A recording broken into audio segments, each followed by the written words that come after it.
Shalom saudara-saudari yang dikasihi oleh Tuhan Yesus Kristus. Senang rasanya pada saat ini saya masih bisa menyapa saudara-saudari sekalian dan beribadah bersama dengan saudara-saudari sekalian. Bagaimana kabarnya? Saya harap kita semua saat ini dalam keadaan yang baik-baik saja. Tetapi jika ada di antara kita yang saat ini dalam kondisi kurang baik, saya harap juga kita dapat melihat bahwa rencana Tuhan adalah rencana yang terbaik bagi hidup kita.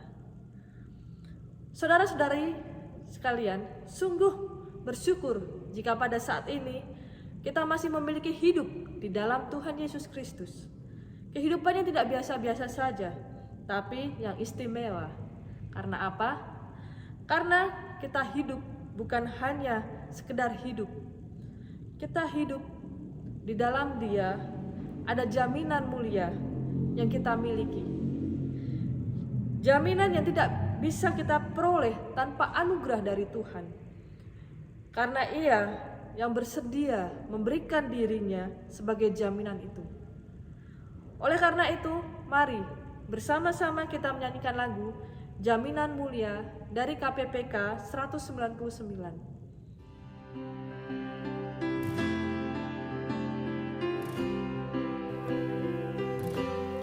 Jaminan mulia ku diberi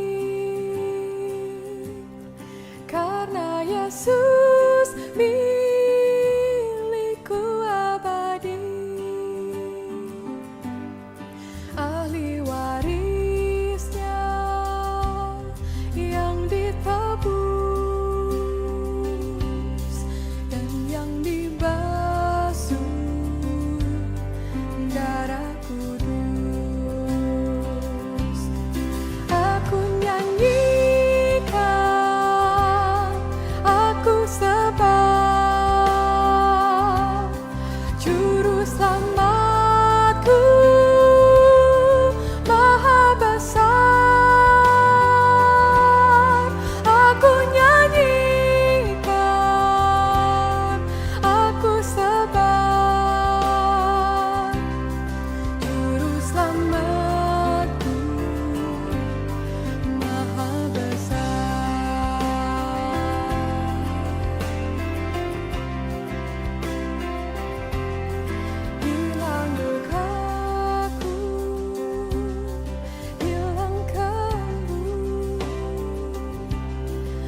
Saudara-saudari sekalian, saya ingin mengajak kita semua untuk menundukkan kepala kita dan kita berdoa. Ya Tuhan, kami mengucap syukur jika pada hari ini kami boleh bersama-sama berkumpul untuk memenuhi akan undangan Tuhan. Kami bersama-sama boleh memuji, memuliakan Tuhan dan juga mendengarkan firman-Mu. Tolong pimpin sertai kami Tuhan di dalam kami beribadah pada saat ini, sehingga kiranya ketika kami beribadah, kami pun boleh berfokus hanya kepada Tuhan. Kami boleh merasakan hadirat Tuhan di dalam kehidupan kami. Tolong kami juga Tuhan untuk setiap anak-anak-Mu, dimanapun kami berada, Tuhan yang pimpin kami dengan Roh Kudus-Mu, sehingga kiranya setiap kuasa iblis jahat yang berusaha untuk mengganggu konsentrasi kami, boleh kami patahkan di dalam nama Tuhan Yesus Kristus. Kami serahkan juga ibadah ini ke dalam tangan-Mu Tuhan, hanya di dalam nama Tuhan Yesus kami telah berdoa. Amin. Saudara-saudari, Allah Bapa tidak saja memberikan putranya untuk menjadi jaminan yang kekal dan mulia bagi setiap anak-anaknya yang percaya kepadanya, sehingga kita memperoleh keselamatan. Namun kita sebagai orang percaya juga menjadi orang-orang yang lebih daripada pemenang, lebih daripada seorang pemenang biasa. Karena apa? Karena Allah ada di pihak kita. Mari kita katakan, lebih dari pemenang.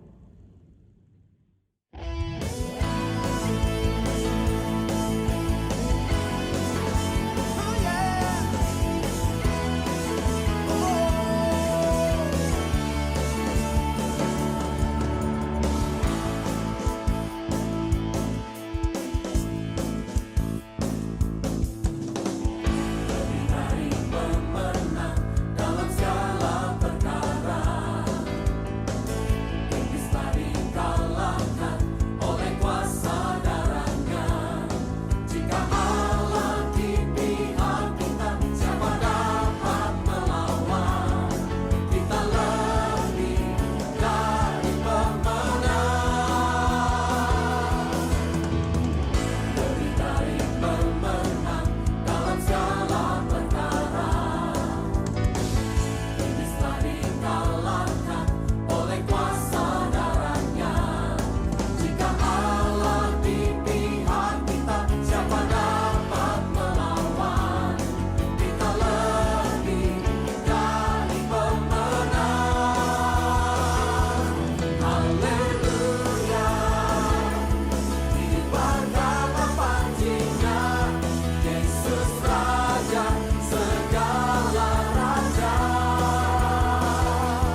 Saudara-saudari sekalian, kembali saya ingin mengajak kita semua menundukkan kepala kita dan kita berdoa.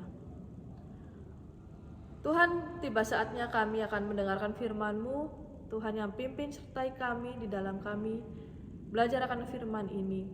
Berbicara kepada kami Tuhan, anak-anak-Mu ini, sehingga kami mengerti akan firman Tuhan ini. Pakai hamba-Mu juga Tuhan yang terbatas, hamba-Mu yang penuh dengan dosa ini, sehingga kiranya Kau layakkan hamba untuk boleh membawakan firman ini sesuai dengan apa yang Tuhan ingin kami mengerti. Berbicara kepada kami Tuhan, kami siap mendengar. Dan tolong pimpin kami dengan Roh Kudus-Mu, sehingga kami benar-benar boleh mengerti hanya firman-Mu saja. Hanya di dalam nama Tuhan Yesus kami telah berdoa. Amin. Saudara-saudari sekalian, pembacaan kita pada saat ini terambil dari 1 Petrus 2 ayat 11 sampai 17. 1 Petrus 2 ayat 11 sampai 17. Saya akan membacakan untuk kita semua. Peringatan untuk hidup sebagai hamba Allah.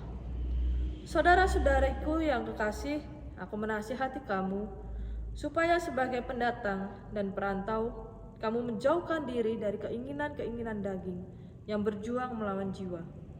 Milikilah cara hidup yang baik di tengah-tengah bangsa-bangsa bukan Yahudi, supaya apabila mereka memfitnah kamu sebagai orang durjana, mereka dapat melihatnya dari perbuatan-perbuatanmu yang baik dan memuliakan Allah pada hari Ia melawat mereka.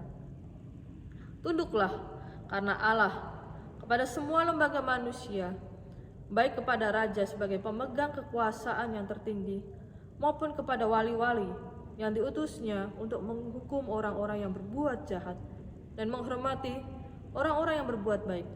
Sebab inilah kehendak Allah, yaitu supaya dengan berbuat baik kamu membungkam kepicikan orang-orang yang bodoh.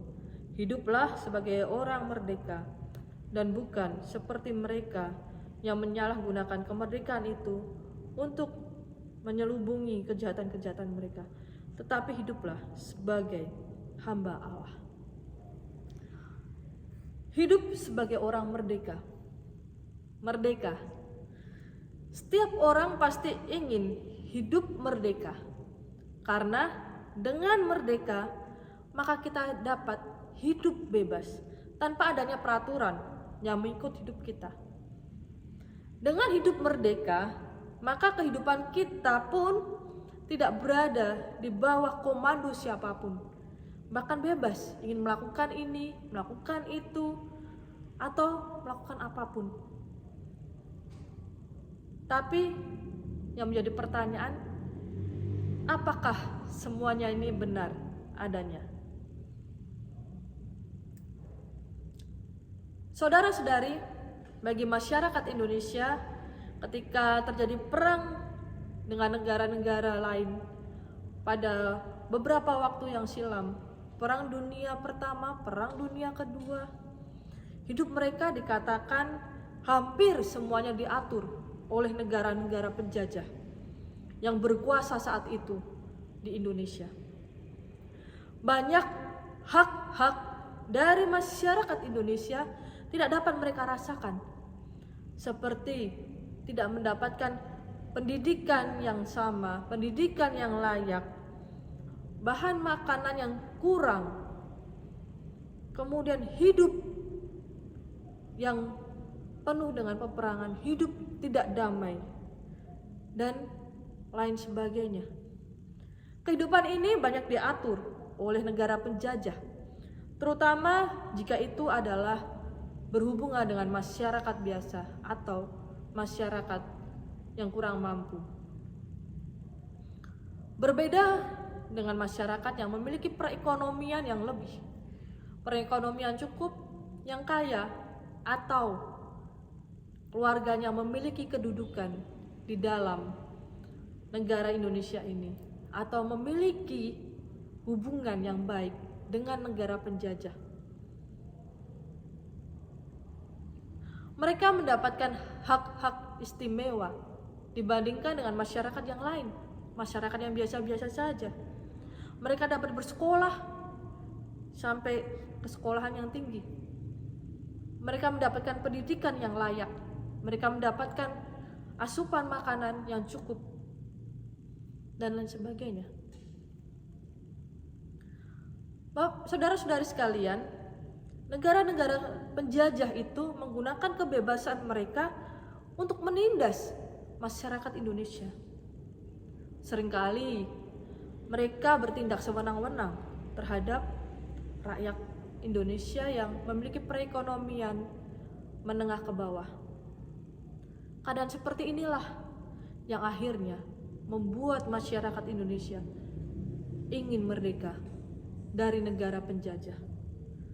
Merdeka dan bisa hidup dengan bebas tanpa perlu diatur oleh orang lain, apalagi mereka yang telah menyalahgunakan kebebasannya untuk menindas orang lain. Begitu juga dengan kita sebagai orang Kristen yang dulu hidup kita tidak bebas. Dulu hidup kita ada di bawah perbudakan yang kejam dan mematikan, yaitu kita sebagai budak dosa. Hidup kita tidak bebas, tapi hidup kita terbelenggu oleh hal-hal yang merugikan diri kita sendiri. Hal-hal duniawi yang semu, sehingga maut mengintip kita. Namun saat ini status perbudakan itu telah beralih ketika Yesus datang ke dunia ini dan mati bagi kita. 1 Petrus 2 ayat 10 mengatakan bahwa kamu yang dahulu bukan umat Allah, tetapi yang sekarang telah menjadi umatnya. Yang dahulu tidak dikasihani, tetapi yang sekarang telah beroleh belas kasihan.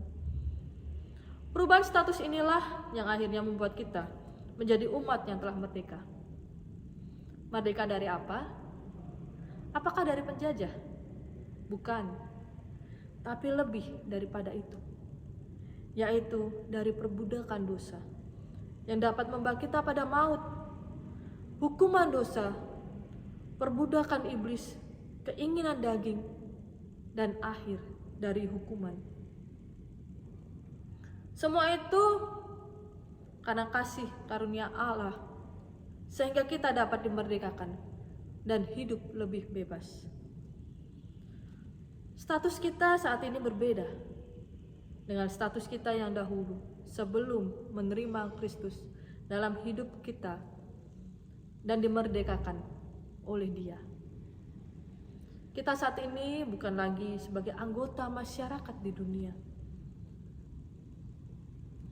bukan lagi anggota masyarakat di dunia ini secara rohani. Kita bukan lagi pribadi-pribadi yang sama dengan orang-orang yang ada di dunia ini yang belum percaya sama Allah. Kita tidak lagi sama dengan orang-orang yang hidupnya masih memikirkan hal-hal duniawi atau belum mengenal Kristus dalam hidupnya dan masih hidup sebagai budak dosa. Dikatakan status kita saat ini memang bukanlah sebagai warga negara dunia ini, tetapi kewargaan kita adalah di dalam surga. Ini artinya kita sudah tidak seharusnya menikmati kehidupan dosa, tapi kita seharusnya setiap waktu hidup kita semakin serupa dengan Kristus. Hidup kita menyatakan kebenaran. Hidup kita adalah melakukan apa yang Tuhan perintahkan.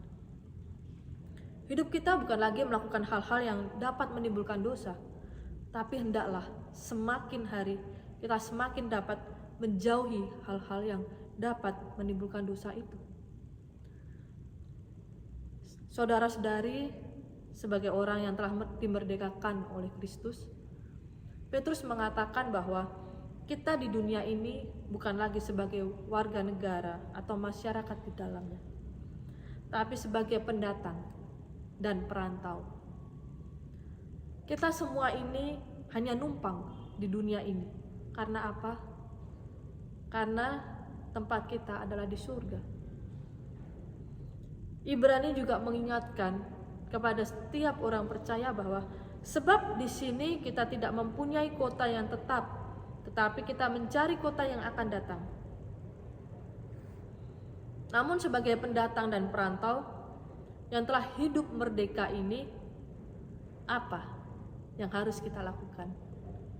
Apakah kita bisa bertingkah laku seenak kita sendiri? Tentu saja tidak demikian, Bapak Ibu Saudara sekalian. Saya teringat dengan salah satu dosen di kampus saya waktu itu ketika kami kelas etika Kristen. Kita berbicara tentang sejarah Indonesia. Beliau mengatakan bahwa merdeka, orang yang merdeka, apakah itu berarti dia benar-benar bebas, tidak terikat oleh aturan, benar-benar bebas, tidak ada yang bisa mengatur hidupnya. Kemudian beliau mengatakan kepada kami, meskipun setiap kita saat ini sudah dikatakan sebagai orang bebas, sebebas-bebasnya kita hidup di negara Indonesia ini, bebas dari penjajah, merdeka dari penjajah. Tapi bukan berarti kita bisa hidup sebebas-bebasnya tanpa adanya aturan. Kita tetap hidup dengan aturan. Kita hidup tetap ada rule-nya, tetap ada aturannya.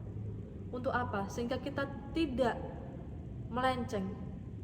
Dengan adanya aturan dalam hidup kita, kita memiliki track untuk kita hidup dengan benar. Hal ini juga yang ingin Petrus sampaikan kepada setiap kita umat Allah, yaitu menjauhkan diri dari keinginan daging dan hidup menurut roh, serta memiliki cara hidup yang baik.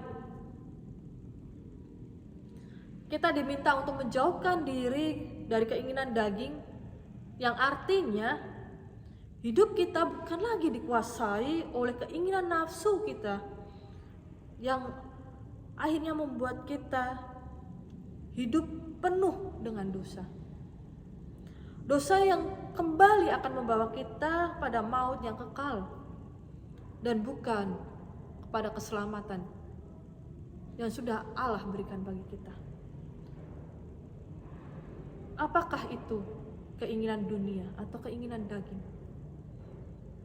Keinginan daging ini berbicara tentang keangkuhan hidup, percabulan, kecemaran, hawa nafsu, penyembahan berhala, iri hati, amarah, kepentingan diri sendiri, dan lain sebagainya.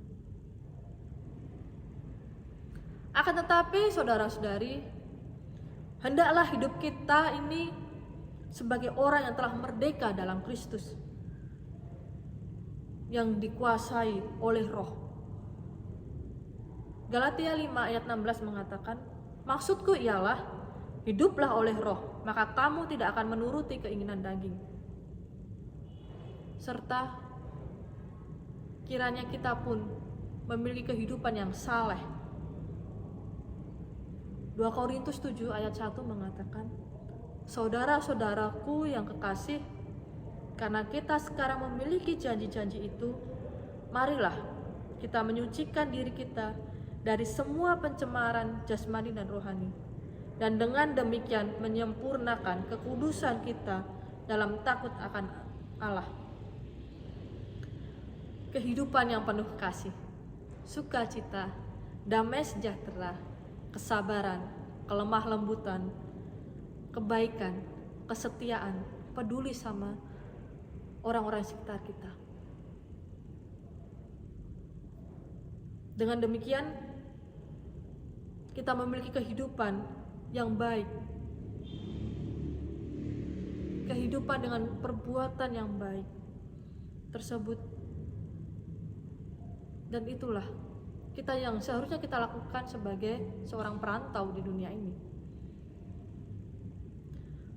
Hal ini dimaksudkan agar ketika orang-orang yang belum percaya di luar sana yang kita temuin, orang-orang bukan Yahudi itu, mereka dapat melihat bahwa kita, orang-orang yang sudah dimerdekakan dari dosa ini memiliki perbuatan yang baik. Perbuatan baik ini juga adalah bentuk dari kesaksian pribadi kita tentang bagaimana Allah sudah baik pada kita. Perbuatan baik kita ini juga terjadi bukan karena kita, tapi Allah yang memampukan kita melakukannya. Saudara-saudari sekalian, namun semuanya ini kembali kita harus sadari bahwa semuanya ini bukan karena kehebatan kita. Semuanya ini bukan karena saya yang mampu, saya yang bisa melakukannya, tetapi karena kasih karunia Allah terhadap kita. Saudara-saudari sekalian, pada abad ke-20 dalam peristiwa Perang Dunia Kedua, yang mana saat itu adalah antara negara Jepang dengan Filipina, dan saat itu Jepang berada di Filipina, sedang menjajah Filipina. Misionaris Amerika yang bernama Herb dan Ruth Schlingen dan putra mereka yang masih kecil adalah tawanan Jepang selama 3 tahun. Buku harian Herb menceritakan bagaimana para penculik keluarganya itu menyiksa mereka, membunuh, dan membuat banyak tahanan camp lainnya mati kelaparan. Para tahanan ini sangat membenci dan takut pada komandan camp, yaitu Konishi. Herb menggambarkan satu rencana jahat yang dipaksakan Konishi pada keluarga Schlingen dan sesama narapidana menjelang akhir perang. Konishi menemukan cara inventif untuk lebih menyiksa mereka. Dia menambah jatah makanan tetapi memberi kami palai, yaitu nasi tanpa kulit. Makan nasi dengan kulit terluarnya yang tajam akan menyebabkan pendarahan usus dan akan membunuh kita dalam hitungan jam. Kami tidak memiliki alat untuk membuang kulitnya dan melakukan pekerjaan itu secara manual. Dengan menumbuk biji-bijian atau menggulungnya dengan tongkat yang berat, mengkonsumsi lebih banyak kalori daripada bisa disediakan oleh nasi. Itu adalah hukuman mati untuk semua tahanan. Tetapi pemeliharaan ilahi menyelamatkan Schlingen dan lainnya pada Februari 1945 ketika pasukan sekutu membebaskan kamp penjara. Itu mencegah komandan menjalankan rencananya untuk menembak dan membunuh semua tahanan yang masih hidup. Bertahun-tahun kemudian, keluarga Schlingen mengetahui bahwa Konishi ditemukan bekerja sebagai penjaga lapangan golf di Manila. Dia diadili karena kejahatan kejahatan perangnya dan digantung. Sebelum dieksekusi, dia mengaku berpindah agama menjadi Kristen. Dan dia mengatakan bahwa dia sangat terpengaruh oleh kesaksian misionaris Kristen yang telah dia aniaya itu. Dia menjadi Kristen karena dia terpengaruh oleh kesaksian hidup misionaris Kristen yang telah dia aniaya. Sungguh luar biasa, saudara-saudari sekalian. Perbuatan baik kita sebagai perantau menjadi saksi yang hidup di dunia ini. Apakah kemudian sebagai orang yang merdeka cukup hanya melakukan perbuatan baik saja? Dalam hal ini Petrus juga mengingatkan kepada setiap orang percaya yang telah dimerdekakan untuk perlu yang namanya tunduk kepada otoritas kepada Allah, otoritas kepada manusia. Tunduk kepada otoritas manusia ini juga merupakan bagian dari kehendak Tuhan. Agar apa? Agar umatnya berbuat baik, sehingga pada akhirnya membungkam kepicikan orang-orang bodoh. Otoritas ini berbicara tentang pemerintahan, atasan dalam pekerjaan, atasan dalam organisasi, orang yang lebih dewasa, dan lain sebagainya. Hal ini dapat mencerminkan juga perbuatan baik kita dan sikap yang benar sebagai orang yang telah dimerdekakan oleh Kristus. Tunduk karena mereka akan membantu kita untuk mengarahkan dan memimpin kita dalam banyak hal di dunia ini. Ingat saudara-saudari sekalian, sebagai orang merdeka, kita pun masih perlu yang namanya aturan dalam hidup kita.